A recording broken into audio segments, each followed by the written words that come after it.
Also, the bishop was in charge of temple attendance, and that goes part and parcel with the tithing.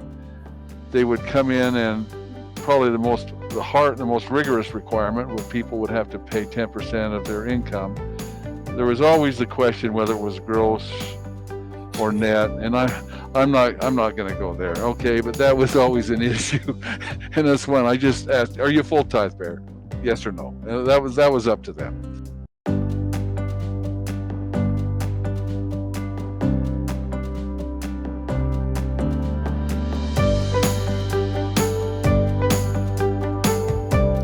Hello and welcome to this first Bishop's Quorum interview, a conversation with David P. Johnson, a former LDS bishop who is now active in a local evangelical church as a church leader.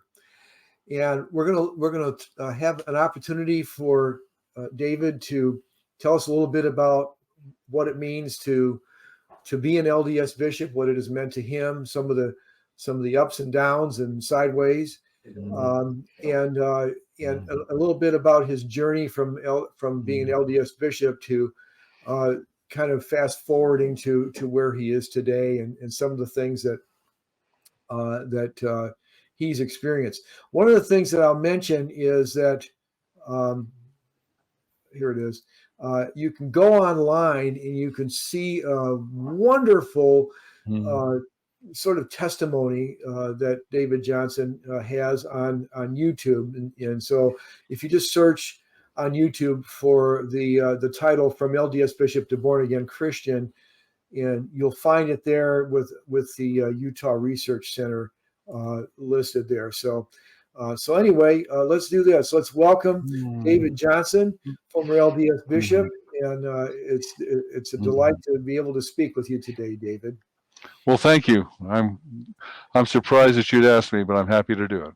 Well, we're glad to do it. So David, one of the things that we are wanting to accomplish with this sort of I guess you could say playlist of interviews at our website, transitiontohope.com, or transitiontohope.org actually, is that we know that as people are leaving the LDS church and thinking about faith and thinking about God and Jesus and all of that, many of them move from being a faithful LDS church member to an agnostic or an atheist or something along those lines.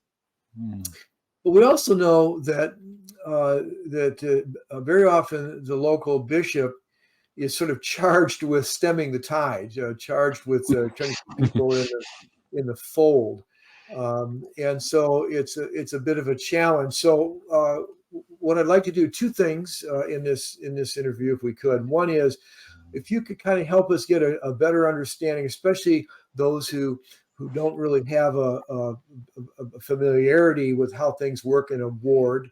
If you could kind of give us a little bit of just tell us what it's like to be an LDS bishop. What are some of the pressures? What are some of the joys? What are some of the frustrations? Just even from your experience.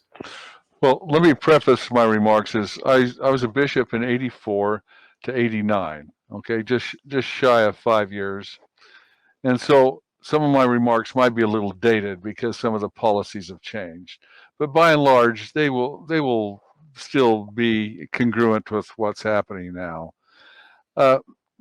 First of all, usually usually to become a bishop, you go through this grooming process. Usually they give you leadership positions, either a form of the elders quorum or some other thing, and the stake president proposes your name.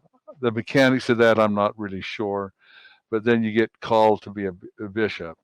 So you become the presiding authority, and wards can vary, usually either as small as maybe 300 to 700 people. And each has its challenges.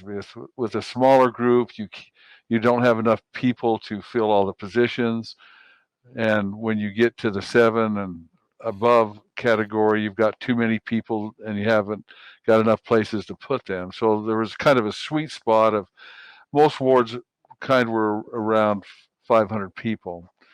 And one of the primary jobs of the bishop was to make sure there was staffing. You had Sunday school, and they would kind of be analogous to schools, to the grades in the school. So you'd have the junior Sunday school, and then the older Sunday school classes, and and then you would have the adult Sunday school, and so you would have teachers for each one of those.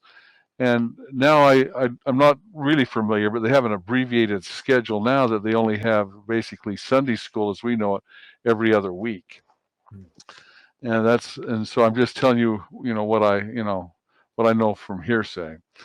And so you'd have that responsibility. Then also the bishop was also in charge of the funds. You would collect, and the people would give you their donations, fast offerings, which maybe is too technical to explain how that.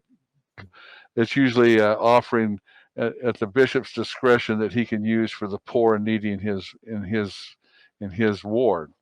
And then you would have the tithing that is just completely just forwarded up to the church office things.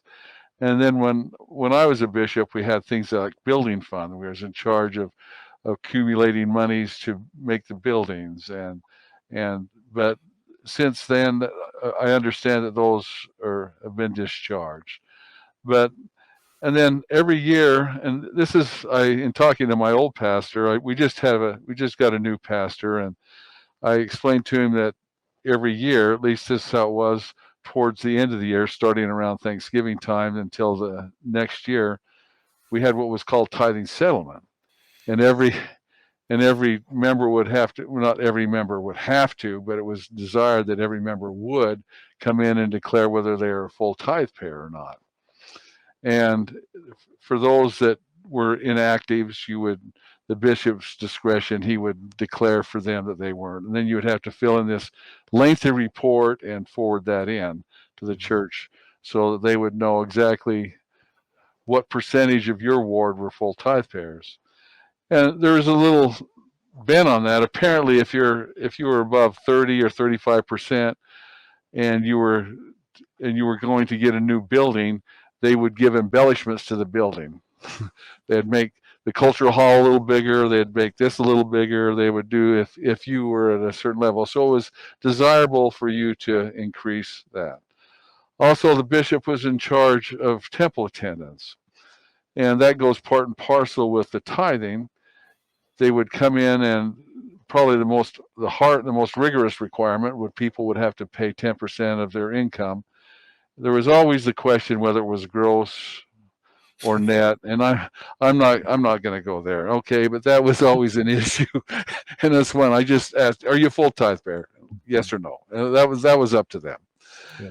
And then you would ask a series of 10, 12 questions, and you would once when I was bishop, every year that they would have to get the temple recommend renewed, and we'd sign this, and then they would have to go to the stake presidency.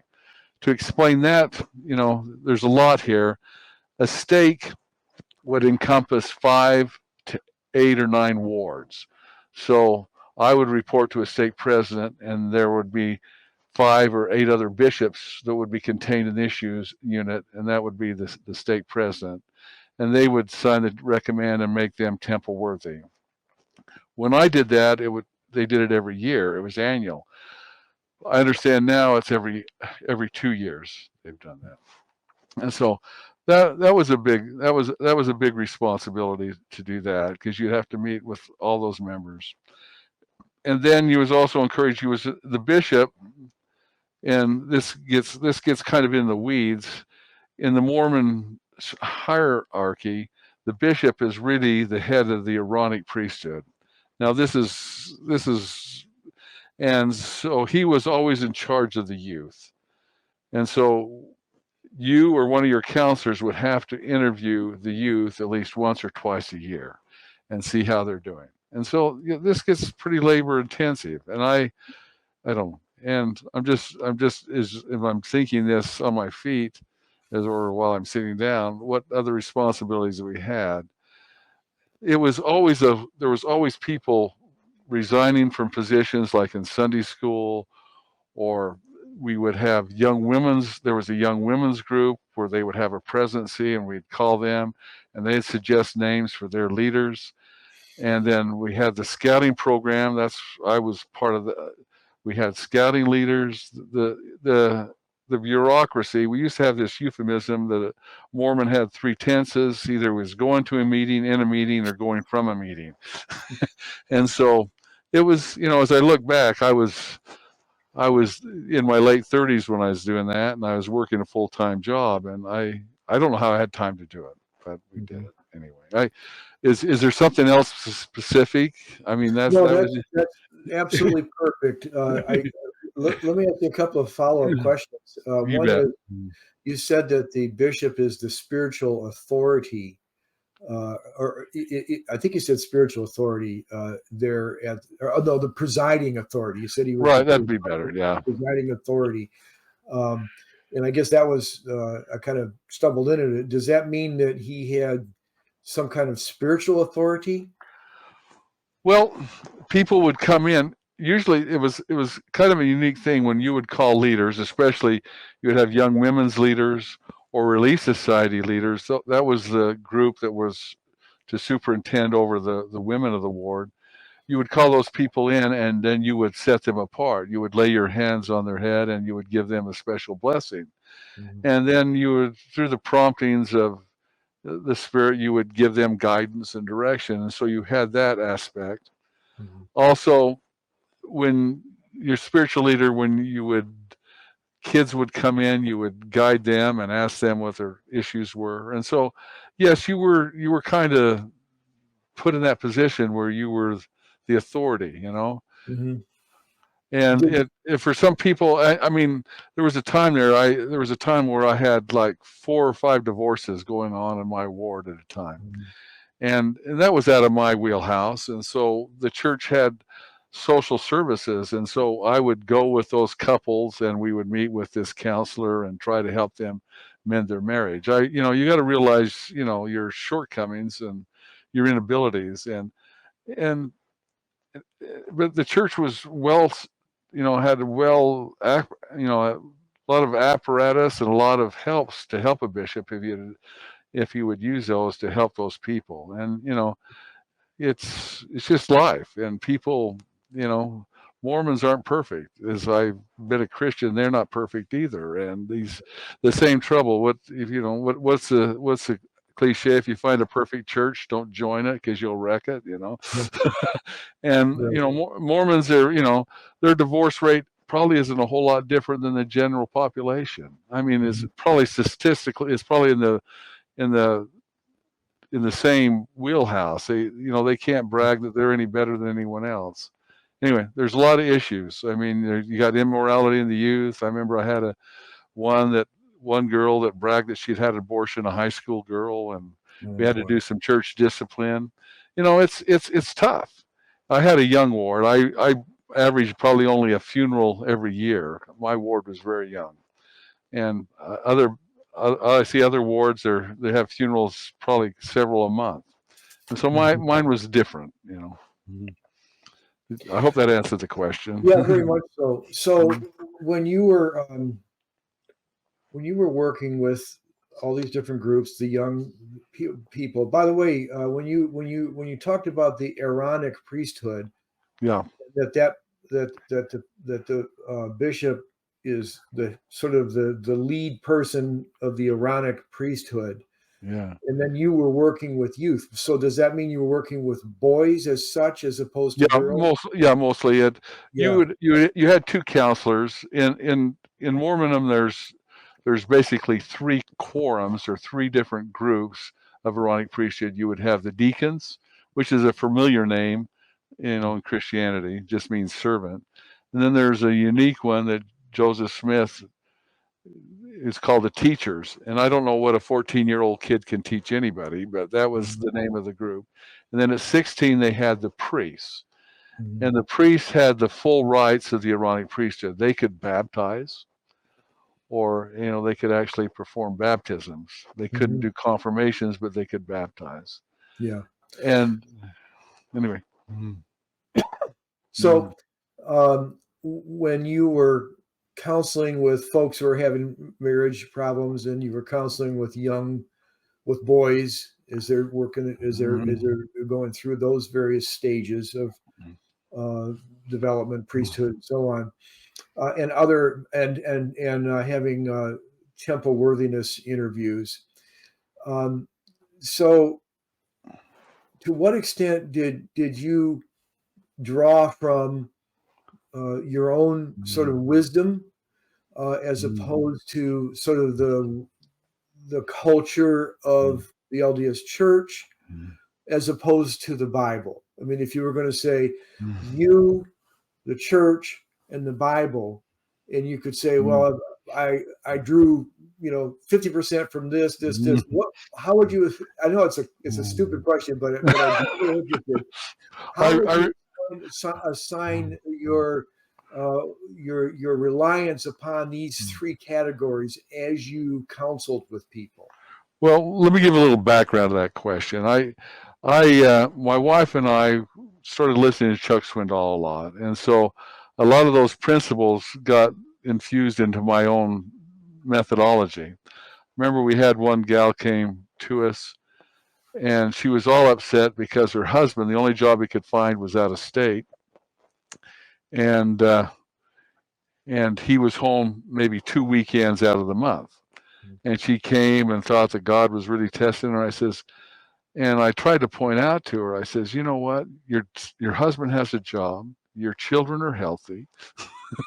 And you have the progress, you have the possibility that you'll be able to join him. And I just tried to, and another time I remember the same gal came in, and I remember going through Matthew 20 with her about all the servants, the ones that show up at 9 o'clock, noon, and 3. And I says, who gets the most reward? And I says, well, we all get the same reward in this life. And all of a sudden, this idea of grace was starting to permeate, the things that I started to teach. And anyway, it's tough. I'm by explanation, I'm not a professional person. I was a railroad conductor. Okay, I quib that I breathe diesel fumes for a living, and so you know your limitations, but that did afford me an opportunity to learn and to read a lot, and so by doing that, and another aside, in those days, William Barclay many of the preachers were using, especially Chuck Swindoll used that. In fact, on my back here, I've got all of Barclay's commentaries. And I remember every Sunday morning, I'd get up at 6, and I invited whoever wanted to. We'd have a Bible study. So I would read ahead 3 or 4 chapters in Barclay, put it in there, and then I would talk to the guys, and I would be the smartest guy in the room because I had just prepped, But I think that was so important to me because that's how I learned. That's how my conversion basically came, was couched in the scriptures. Yeah. And I don't know how to put a percentage on that, but yeah. But well, it was a higher percentage because you were cheating. It was a higher percentage of the Bible because you were cheating. And I didn't hide the fact that I did that. I remember that anyway. Yeah. And I guess that's part of what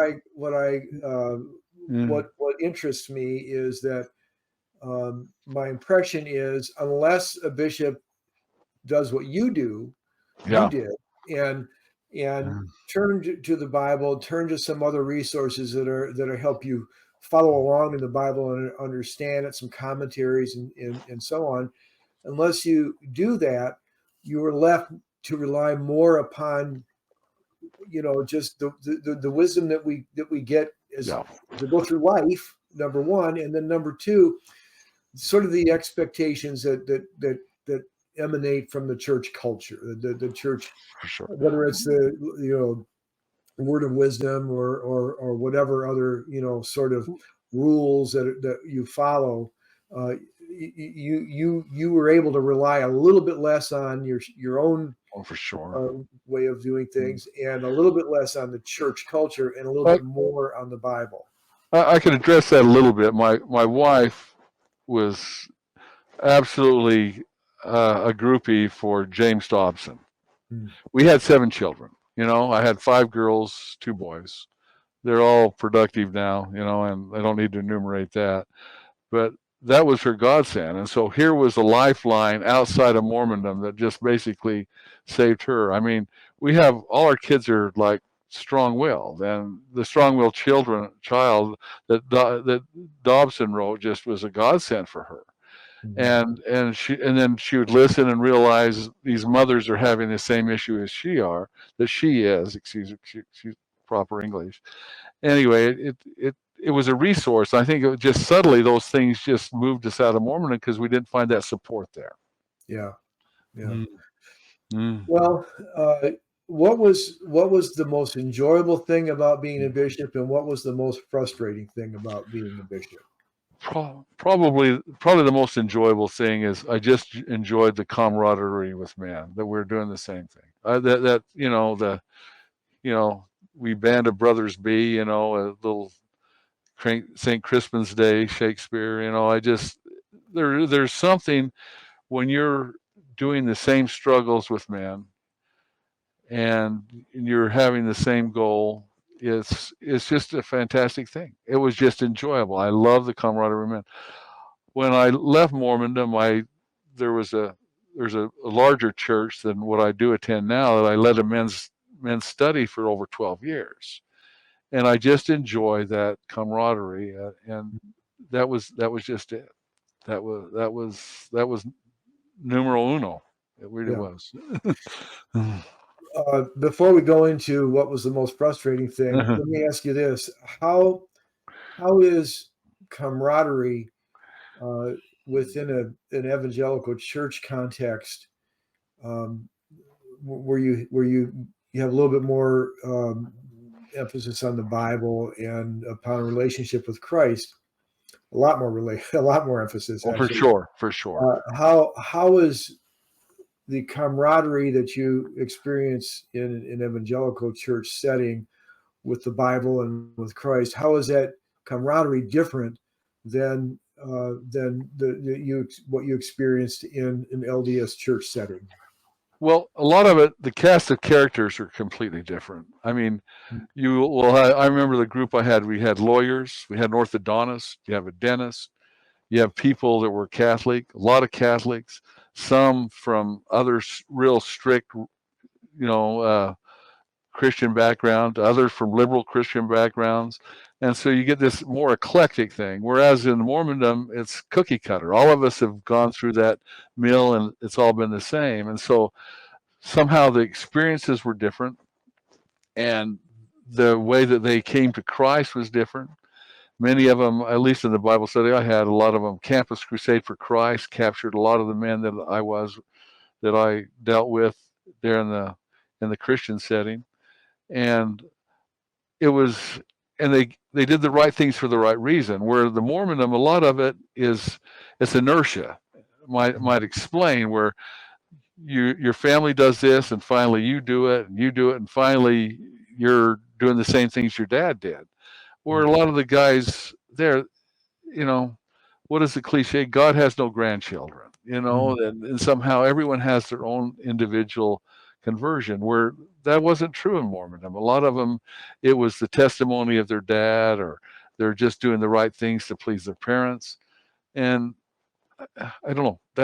It's a big difference. It's a big Yeah. difference. For you're Okay. doing the right things for the right reasons. You're not Mm. doing the right things because someone expects you to do the right things. That's very insightful, and it is a big difference. So, what would you think would be the most? We'll talk a little bit more about being a bishop, and then we'll switch Okay. over and get a little more idea what church life is like now and how that's different. But what would you say would be some of your more frustrating moments or experience in when you were an LDS bishop?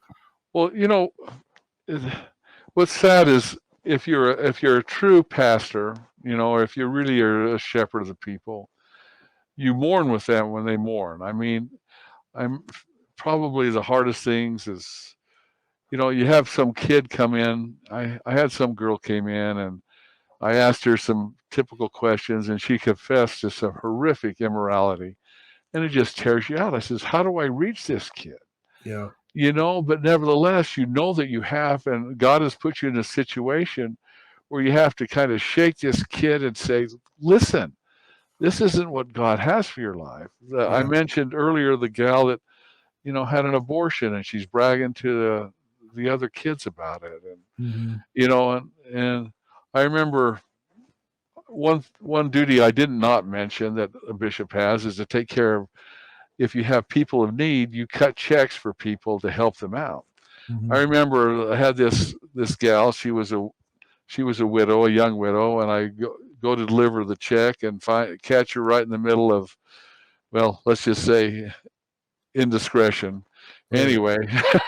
Anyway, I says, oh no. And anyway, so we had to do church discipline for that, and just that dynamic. Because what's bad about that is it makes you feel like you're a Pharisee when you start judging these people, and and it's so hard to tell people no, we love you, and but we desire that you get your life straight, because the road it's a dead end. It's a dead end road Yeah. you're traveling. So, Mm, it sounds like mm, sort of the mm, ultimate responsibility mhm, for helping people mhm, stay on a straight path is with the bishop. It's that mhm. it's not so much peer to peer, member to member, Yeah. or horizontal. It's more vertical. It's more top down, and the bishop is the one who sort of, everything sort of falls at the feet of the bishop to try to sort things out and keep the wheels on. Yeah, and you got to make sure that I live in an area here just down the street is the Rule and All Red Center. Okay, so we have a bunch of polygamists, and I'm about 5 miles from that, and everyone's always leery that the polygamists are kind of invading, and so there's you're always on the aware of that doctrine. That's unique to the geography where I'm at right now, Sure. and so there's that situation, and then you'll have some guy that comes some screwball doctrine. I remember some guy he was preaching some screwball doctrine about kolob and what happens there and in the eternities, and that's probably the worst thing. You got to no, that isn't part of it. I mean, anyway, and so there was that aspect to it too.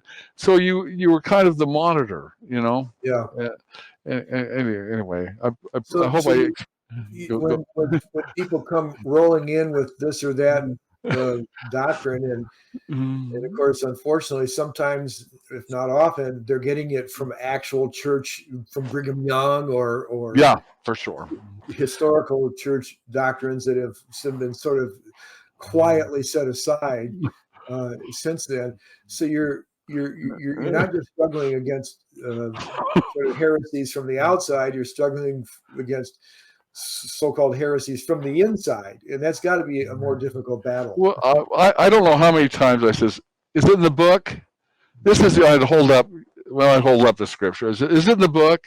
If it's Yeah, not in the owner's manual, forget it. yeah, Okay. yeah, I mean, that is the ruling. That's orthodoxy. That's how we rule out. That's how we measure things. And I don't know how many people they'd have a vision, or they'd have some anyway. right, It's yeah, and I guess that's really the Achilles heel of Mormonism, because they're constantly, it's kind of a different kind of charismatic thing where they're entitled to personal revelation. But the trouble of it is, if that is askew from the scriptures, how do I insult them and tell them that they're completely in left field? But it's a hard thing, and yeah. yeah. Well, thank you. That's really helpful, and I think that anyone who is viewing this, who is, especially if they're a church leader in an evangelical setting, this is really good.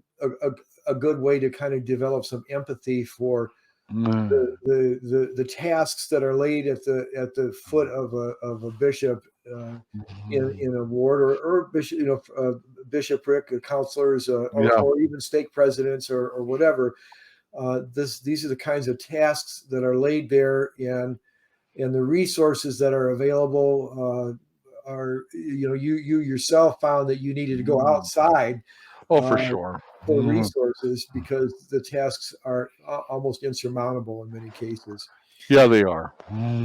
So, talk a little bit about what it's like now. I understand you're an elder in your local church. Right, for Uh, sure. what is life as a church leader? How is life as a church leader? How are your responsibilities? How are the resources that you find available? How does it look different as a church leader in an evangelical, Bible-based, Christ-following type of situation? Well, you do have the the idea that most people that come there are converted to Christ. They are truly your brothers and sisters. So that's a footing that's unique. Mormondom that's, I guess, not to get too deep in the weeds. Everyone is God's child in Mormonism, but not so. You have to go through some conversion process, Yeah. and that's so important.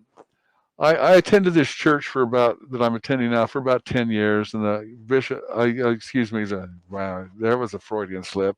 Anyway, That's why we're doing this interview. anyway, the pastor says, I want you to become an elder. And I honestly thought it was just because of my unique background. But I've noticed as I'm in these meetings, I can say, no, they're not going to like that. If you do that in this neighborhood, they're not going to like it. And so I think I do have a dimension. There's others, people more gifted. Okay, as far as government, I see a lot of it is the same problem. It doesn't matter if you're a Mormon congregation or a Christian congregation, you still grapple with money. You have to fund stuff, and so there is that similarity there. And uh, but people aren't harangued. There isn't tithing settlement. There isn't. I think I can count on one hand the time that our pastor has got up and asked and talked about funds, and usually because he's preaching through a particular text, all of a sudden, the text lands on giving, and so then it's apropos for him to talk about that. I know in Mormonism, every November there would be a talk on money. There had to be a talk on money, and I can't fault him for that. I guess.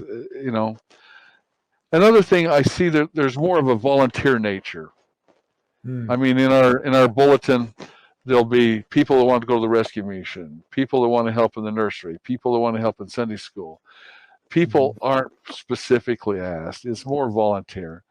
And maybe that's not as effective because the Mormons, I would call someone in and I would say, we'd like you to serve to teach the 9-year-olds in Sunday school. What is a person going to do? Well, okay, I'll teach the 9-year-olds. Here it's, and I'm only speaking because my church, my experience is limited. I don't know how other congregations do that, but I'm impressed. 90, I've attended basically 2 churches, and it was all very volunteer, and it seems to work. And people are happy in their work. And I think what I cherish most, and it happened this Sunday, and it happened the Sunday before, and it happened the Sunday before that. Every sermon is Christ-centered. Amen. And somehow, when you do that, it gives a whole new focus. We had communion last Sunday, and it just is a whole different meaning. It's not rote. It actually means something. And I'm sure if a Mormon listens to this thing, they'll be offended by that because it does mean something to them. But it isn't the same Jesus. It isn't the grace that we celebrate. I mean, I love the line. It says, let their goodness like a fetter bind my wandering heart to you. I mean, I love that line, and come thou fount. And it just rings true that every one of us have that, and I just glory in that. And so, church is all different. It isn't a club meeting; it's a celebration. Yeah. And I don't know if that explains it well enough or not, but I think you did a great job of explaining it, and to kind of maybe put a period at the end of that thought process. In a biblical church setting, following a New Testament pattern, if somebody chooses to let the cup pass, if they choose not to participate in communion, that does not trigger a whole speculation about what punishment have they been assigned from the bishop. Well, let me pause you right there. This is what happens in a Mormon church. You got the 12 and 13-year-old boys handing out what we would call communion. Right. And all of a sudden, you got these noisy little boys. Oh, she didn't take the sacrament. What's the deal?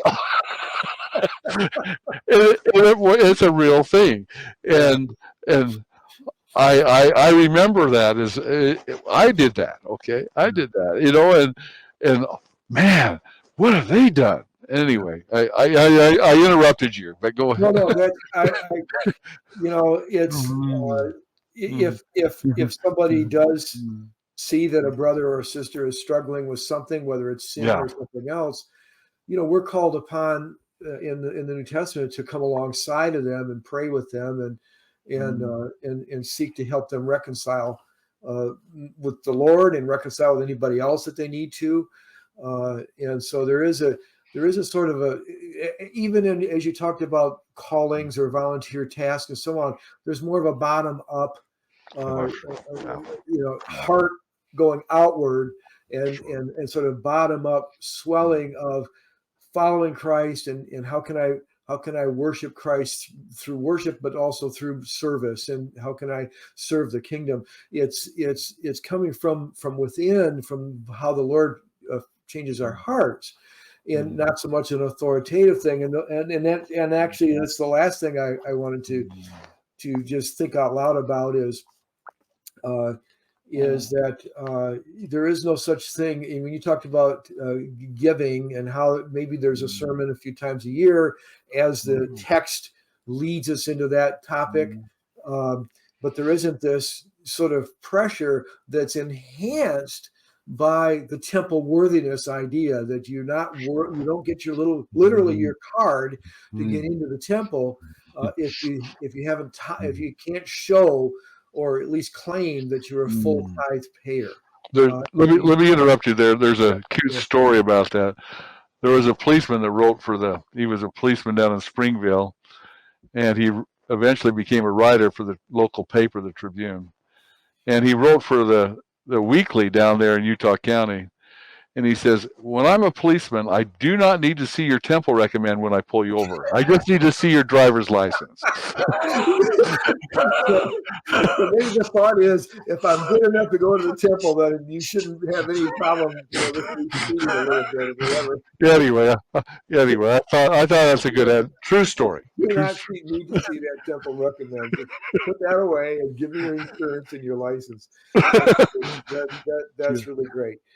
Well, David, thank you so much for taking this time and sharing with us. I really encourage people to go to the YouTube video, which is on the Utah Christian Research Center YouTube channel, and to view your sort of your life story, your spiritual life story anyway, from LDS Bishop to a born again Christian. Is there anything else you want to add before we wrap up? Well, I guess I don't know. My heart goes out to as I drive by. I live only a mile from the church I attend now, and I go by 2 different LDS churches to get there. And my heart goes out. What is it going to take for people to really come to Christ and know who He is, and not go through this justify themselves through ordinances and other things. And it just, the more I think about it, the hard it is. And then I have another problem is I've been officially out of Mormonism. I got resigned in 2007. Of course, I left before then, but officially happened in 2007. So we're talking, 15 years, say. And I haven't had anyone on the street ask me why I left. And finally, it's going to put. I'm going to put out an open letter to my neighbors here. I'm starting to compose that to ask them. I says, "What do you think? What is it? Why would I do that? Because if it isn't unworthiness, because I could hold a temple recommend now if I was a believer, a Mormon believer. It isn't that issue, and no one offended me enough that any more than anybody else offends it, and I'm good with I just don't. My heart goes out. Why don't people ask? Why don't they question? Anyway, that's a personal issue with myself. But it's. And it may be just part of the LDS culture that you're opening up. If you were to ask that question, then you would be opening up yourself to being exposed to what is often referred to as anti-Mormon, for sure, propaganda or whatever. And for sure, unfortunately, not everything that might happen to disagree with the Mormon approach is anti-Mormon. It's pro-Bible, if I could. Well, I have a young kid across the street who I take to a men's Bible study, and he has this little saying. He says, "What we call history, the Mormons call anti-Mormon." Sometimes that's true. Yeah, sometimes that's true. Just what we call history, anyway. Yeah. Well, that's a great way for me to mention your involvement with, if I can just get the slide to come up, there it is. Your involvement. You volunteer from time to time at the Utah Christian Research Center. Tell us a little bit about that. You gave me a tour of it, so I already know about it and have a love for it. But just tell us a little bit about Utah Christian Research. Well, you have the infamy of being the first person I really gave the first tour to. So I just started there, and I've dedicated every Thursday morning I go over there and help, because basically you can see the books behind me. I had 2 bookcases full of Mormon books, and I gave them all. In fact, I give those all to the Utah Christian Research Center. And anyway, I guess God has given me a unique history that I need to reach out to these people. And I remember talking to Eric Johnson and says, well, that isn't exactly what Mormons think about that. They haven't been Mormons. They don't know exactly how Mormons think or what the culture is. And so I think I have an insight there that they might not have. They've been doing this since 1979. This organization has been there, and they do it with love and with absolute veracity. Everything they say is documented, and they're not sensationalist about it. And I just thought that's something I want to be attached to. And you're referring, when you say 1979, you're referring to Mormon Research Ministry. Yes, I can. That's correct. Yes. And Eric Johnson and Bill McKeever are a couple of the people who are. Bill McKeever is the founder of Mormon Research. So that's at mrm.org. I'm sorry I don't have a slide for that, but it's MRM, Mormon Research Ministry, mrm.org. And you're right. Everything there is carefully documented. And the other heritage that the Utah Christian Research Center has goes back even further back than 1979, because you have much of what was in Jared and Sandra Tanner's library. You've inherited much of that, and that goes back even further. Oh, I'll say I was there Thursday morning, and who walks in but Sandra Tanner? Yeah. And she she's there for an hour and a half, just off the cuff, lecturing us about the Book of Abraham. And then, I mean, the woman is, I think she's 84. She gets up and takes the door as a prop and explains to us how Joseph Smith was shot in the Carthage jail. I says, how else would I get this? It was just me and Eric Johnson were there, and she was schooling us. She had worked this all out, the best that she could, Sure. Anyway, I says, what a treat, this is, anyway, I digressed. I'm sorry. No, that's okay. No, that's perfect. That's one of the blessings that you have is that you're right there where you're at the heart of you're actually at the center of the storm. So for sure, Sandra Tanner is a big part of that. What a delightful person that she is. Well, David, this has been speaking of delightful. This has been a delightful conversation, and I trust that it will be useful and helpful to our two audiences: those who are elders and pastors and church leaders in biblical Christianity, as they try to understand how things work in a ward setting.